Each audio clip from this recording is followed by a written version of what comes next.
So first up, thank you guys so much for 100 subscribers, I really appreciate it, you guys are the best. Last time I added a damage system and elements into my game. This time I'll be adding that one thing that makes every game better. Grappling. The issue is, I have no idea how to do that. But luckily, there were these awesome tutorials on YouTube that taught me everything I needed. So I followed these tutorials and managed to make the logic of the grappling work. Now you can aim somewhere and press Q to grapple to that point. And no, I haven't fixed the finger yet. Now that the grapple ability was working properly, all I had to do was to present it visually. But there was a slight issue. You see, every element in my game is going to have a traversal ability related to it, and the grapple ability is going to be the traversal ability for my nature elements. So I somehow had to make the grappling hook look like vines. But every tutorial that I watched on YouTube used line renderers to render the rope.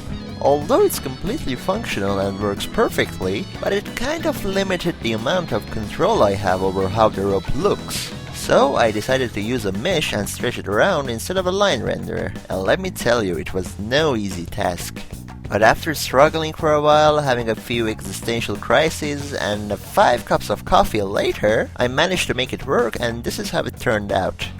Now all I had to do was to make it look like an actual wine. So I added a winey looking material to the rope and wrote a script to spawn some leaves alongside the rope and add a little bit of sway to make them look natural. But as you can tell, these don't look like leaves. I couldn't find any free leaf assets on the internet, and like I've said before, I have no idea how to make assets in Blender. So I called my friend for help.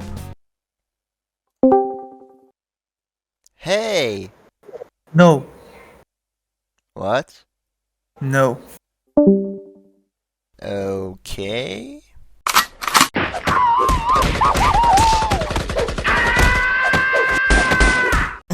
My friend happily agreed to help. So he made the leaves I needed and I imported them into Unity, connected everything together, made some simple animations, and this is how it's turned out. I'm so proud of myself.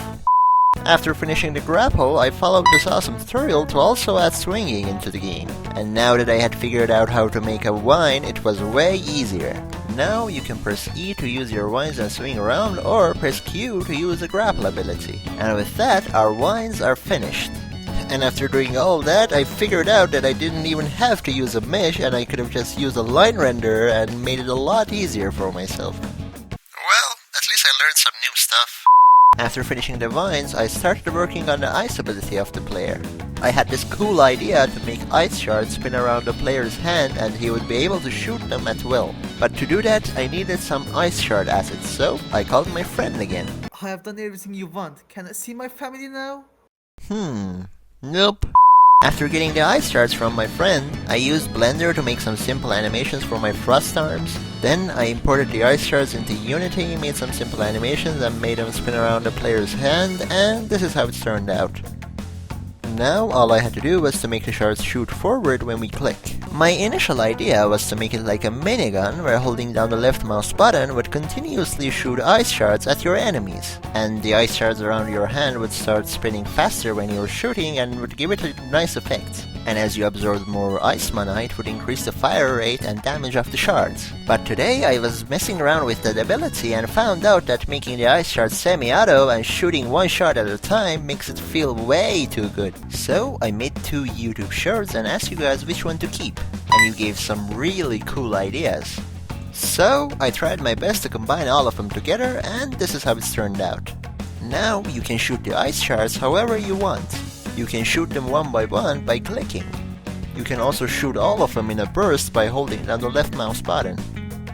Alternatively, you can hold down the right click, then press the left mouse button to shoot them all at once, just like a shotgun. Doing it that way gives the player full control over the shards without having to switch between firing modes. So you don't have to press any additional buttons in order to switch your mode. For example, 1 for semi-auto or 2 for burst or stuff like that. And that's pretty much everything I have done so far.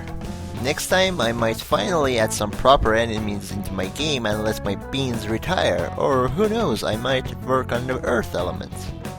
Also, the new semester has started and my soul is being consumed little by little. so I don't have as much time as before to work on the project, but I'll try my best to post videos frequently. And as always, if you enjoyed the video, make sure to hit that like and subscribe button and stay tuned for more updates.